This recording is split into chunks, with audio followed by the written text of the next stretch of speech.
You know, there's nothing like getting together for a nice, friendly game of cards. Right, boys? Yeah. Clyde brings the cards. Mark brings the doll. Thanks, doll. And I bring in the profits, great profits. 71's got a brand new look. New products, new packaging, displays. We've thought of everything. Okay, Al, cut the cards.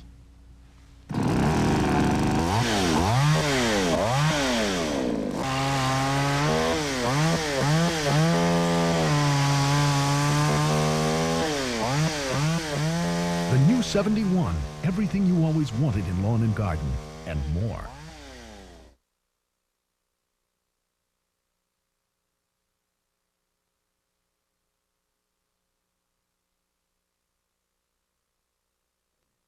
Yeah, I just come into Chicago as a bright-eyed, bushy-tailed guy from Albuquerque, New Mexico. It's partially due to Bob Fuzak. He's the guy that recommended me. I've hated him ever since. I was on the retail staff. One of the jobs I had was working on the infamous shaving program. Sears used to sell electric shavers in the hardware department, if you guys recall. Oh, yeah. And so Bob Dyer asked me to go out and make a study. So I made a whirlwind tour of about, I don't know, 10 different locations. And Philadelphia was one of them. They had a shaver center in Abington. And of course I show up, you know, generally about an hour earlier. And it was Charlie's day off. But here he comes on his day off, in khakis, dressed casual, kind of like we were. And he was about 135 pounds of romping, stomping dynamite. Just, you know, looked like kind of a drowned rat. But you could tell the way that, you know, the salesman that he had talked about him, and just meeting him for the very first time, he was an impressive guy. And basically, you know, we talked about the shaving program, and of course it bit the dust, I don't know, sometime after that. But I guess it was within the next year. You may remember more specifically, Carmen, within the next year, he got an offer to come into Chicago, and that's how it all started.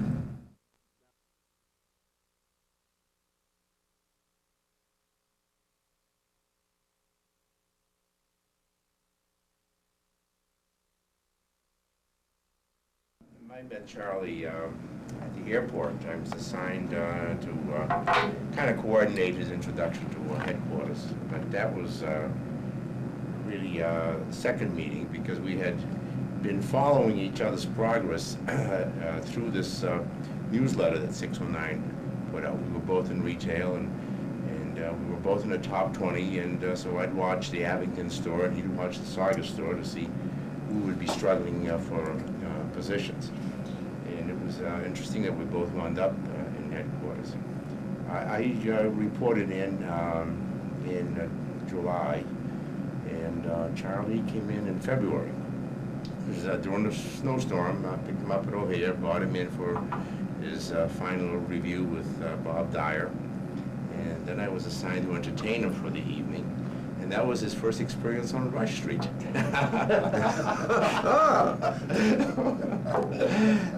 We didn't do much. We just wink, wink, nod, walked nod. around, you know, the old country boys there from the small city, trying to take the big scene in Chicago, and we were a bit mystified. Head dinner, reviewed the street, and then brought him back to the hotel, and that was the end of that quick tour.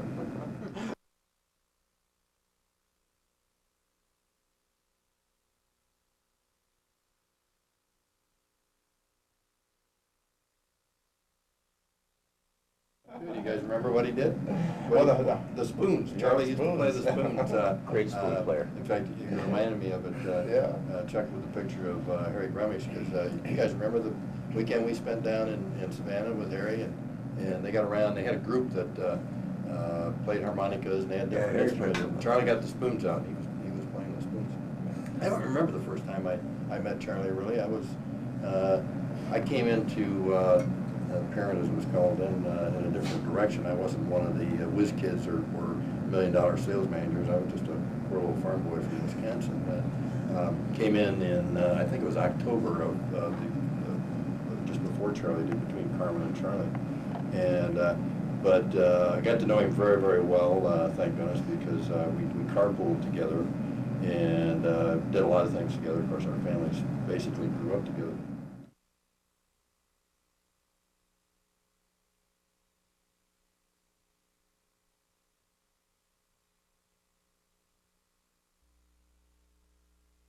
Well, I'll tell you, the very first memory or recollection I have of Charlie was on the very first trip that I took out of 609. I went to the North Central Zone and visited Artie Probst and traveled the stores. I was pitching a P3, P4 program, as you guys will no doubt remember. And I went to a group meeting at the Philadelphia group on a Saturday morning.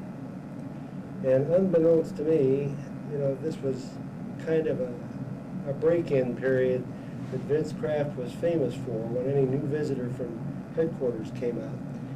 And at that meeting, there was Charlie and a guy by the name of Bob Schiffen, if I remember right, from Camden, and John Lockery, you probably remember him. And I started to pitch this program, and I didn't get 3 words into it, and Vince Kraft says, "Hold the phone, hold the phone, that's not the way it's gonna be." And he started off, and I sat back and watched, and these 4 guys proceeded to tell me what their program was going to be. So I went home and, you know, kind of with my tail between my legs and told Dyer what had happened, and he just roared. He said, "Well, you probably learned more there than you'll ever learn in 609. And he was probably not very far from wrong. But after that meeting, Charlie kind of took me aside and he said, "Vince is, he likes you just fine." He said, "Don't take any offense to anything he said. That's just the way the man is." And Charlie knew you know, I came out there to try to make a pitch and make an impression, and I wound up on the other end of the stick. But it wasn't long after that before Charlie came into 609, and I very vividly recall his presence in the retail staff.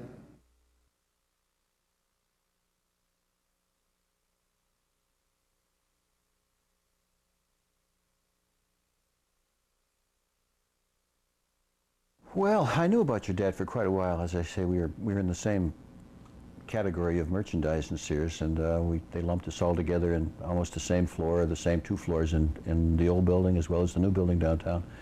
And everyone knew Charlie. Charlie was one of those guys that came in from the field with a great reputation, and he was going up the ladder very fast. And if you didn't know him well, you know who he was. You know, you could feel his presence almost everywhere.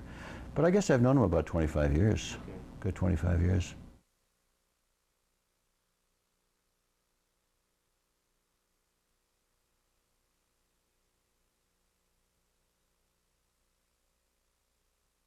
I came into Sears in July 1970. I'd come up for an interview sometime in March or April, and Bob Dyer asked Charlie. Charlie told me the story. He said, "Well, what do you think about this Pennebaker guy?" And Charlie said, "Well, he looks like a good hardware guy to me." So, okay, let's bring him. So I was up and I walked in expecting to go with another sales manager, but I walked in and Charlie is in the sales manager's desk. And I'm shocked. I don't know who this guy is. But Charlie and I took the next week, we took a trip to Los Angeles together, and we started our career on the first 747 that Delta owned back in 1970. And we flew from Chicago to LA, and we took off and we got up, and I said, "Charlie," I said, "I think there's something wrong with this airplane." I said, "My lungs are hurting." He said, "Mine too." And about that time they came on, they said they left a door open on the airplane. They had to go back. They had to go back and land the door and fix the door. But Charlie and I started in LA. That was the time of right after the Watts problems out there, and it was a little bit funny for 2 guys from Georgia and Kentucky going out to this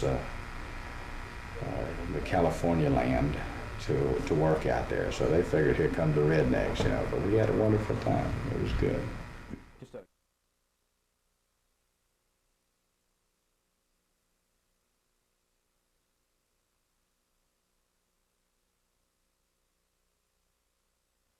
I met your dad initially, I think it was in 1974. He had been appointed buyer of the stationary power tool line products that we make in Paris, Tennessee, and I think he took over from a buyer by the name of Don Deno. At that time, I was in Emerson Special Products Division and worked in the sales and marketing department and also headed up engineering. So your dad, having the responsibility for buying those lines, would come to the plants and facilities, you know, of whoever he did business with at that time. My initial impression of your dad was very tough guy, but fair. I remember having that impression. And because he was a very aggressive buyer, he did a great job for Sears. You know, he represented Sears well. At the same time, I always thought he did a good job of being fair to the vendors that he did business with also. So, yeah. Charlie was a great shopper. And one of the all-time great stories was, as you see some of these photographs, I said he was 135 pounds when I first met him. He grew a little bit bigger than that over the years, and he gradually got a little bit bigger. But we were shopping at what was the 8th floor, 9th floor? Outlets. Over the old Sears, Sears complex on Holman Avenue, and we'd go up there and shop at lunchtime. And they had some really good bargains. Anyway, Charlie found a sport coat. I remember the size distinctly. It was 37 regular. And about probably 3 months earlier, that fit Charlie probably really good.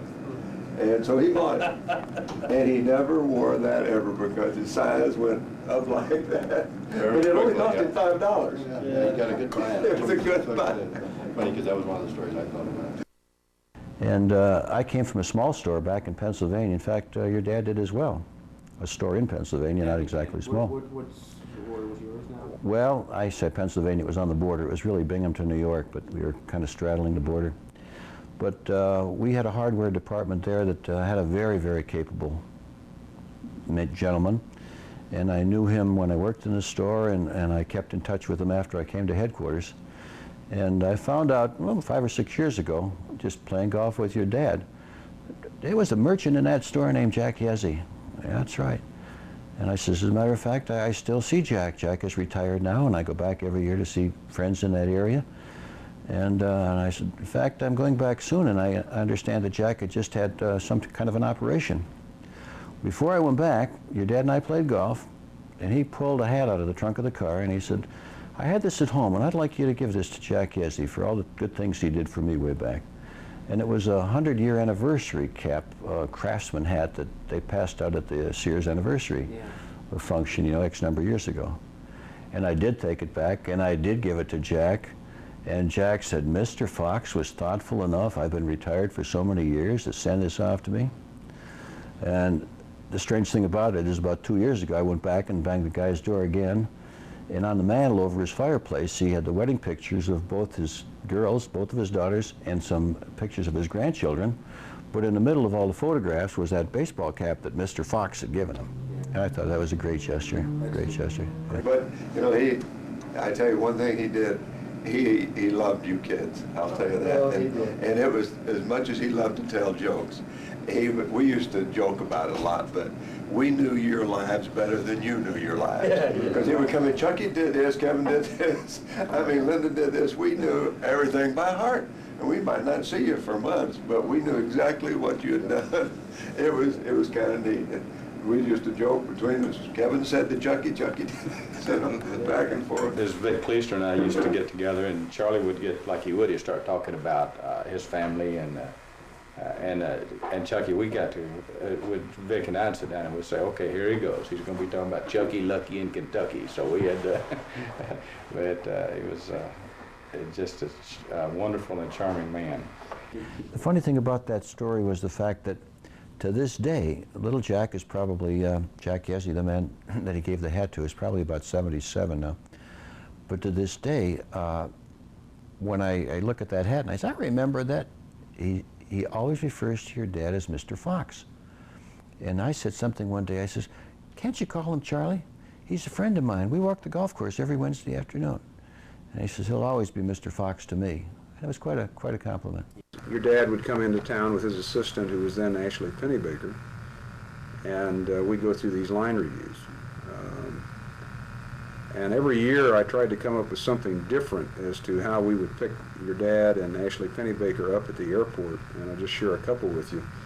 For example, one year during the line review, it was at the time of a big political, I don't even remember who was running for office or president or so on. So your dad and Ashley show up at the airport. We have two of our secretaries dressed during the line review. It was at the time of a big political to town with his assistant, who was then Ashley Pennebaker.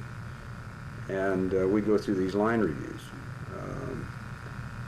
And every year I tried to come up with something different as to how we would pick your dad and Ashley Pennebaker up at the airport, and I'll just share a couple with you. For example, one year during the line review, it was at the time of a big political, I don't even remember who was running for office or president or so on. So your dad and Ashley show up at the airport. We have two of our secretaries dressed up in red, white, and blue, blouses and shorts and straw hats, and they got big banners across their chests saying Charlie and Ashley. And they met him at the gate. They bring him out to the curb at the St. Louis airport, and we had rented a motorhome that had pictures about 5 feet high, 3 feet wide of your dad, and a big recorder going playing Happy Days Are Here Again. So we are parked at the curb at the St. Louis airport. Everybody's wondering who these guys are with their big pictures plastered on the side of this, thinking they're some politicians or something. And we got a big kick out of that. So every year we tried to do some one-upsmanship in this regard. And then one year they show up after we pulled a few of those off, and they're expecting, I'm sure, something very much larger. And there's nobody there. So I walk up to the curb and I said, well, you're right, I'll be here in a minute. And up rambles this old U-Haul rental truck. And we lift the back gate of this rental truck. It's one of these box rental trucks. And there is a table, an old card table, and two floppity chairs in there. And we told your dad and Ashley, get on, this is it. This is as good as it gets today. So we loaded them in the back of this truck and hauled them across the street to the hotel for the line review. So we had some great times. Stories weren't as important as what the guy was made of. I mean, you know, he came from, you know, very moderate background, and he accomplished a ton in a company that's big, where everybody put a lot of emphasis on education and, you know, what college did you go to and what have you done and what has your family done? And Charlie just barreled into that company, and he started at the bottom and he worked his way up that ladder, and he did it all by himself, and he did it his way. There wasn't a political side to him, and whatever Charlie said, he was able to generally deliver, and everybody knew it and respected him because of it. And if Charlie said, we're going to have a promotion and we're going to sell 2 million of those little devils, we're going to sell 2 million, so we're going to buy them. I mean, that was kind of the rapport he had with the field, which was great. And another time that is vividly etched in my mind, I was having a terrible time as retail marketing manager. I couldn't hit the estimates. I didn't have the foggiest notion how he was so accurate. So one day I went over to see him. I said, Charlie, how in the world did you come up with the estimates? You were always pretty good at it. He said, well, I said, I got all these figures. I can tell you exactly how I arrived at the estimates, and I'm missing them by a mile, and I'm really getting a lot of heat. He said, well, let me tell you. He said, you can take all those figures, you look at them, you think about them, and you look up at the ceiling. And you just decide on a number and put it on the paper. And I said, you gotta be kidding. He said, no, you just use your own best guess. And I'll tell you what, I did that from that time on, and the estimates were right on, and it was like magic. That office had a magic ceiling tile in it, I swear to God it did. But Charlie was always willing to help, and I guess probably one of the best friends all of us had during our lifetime.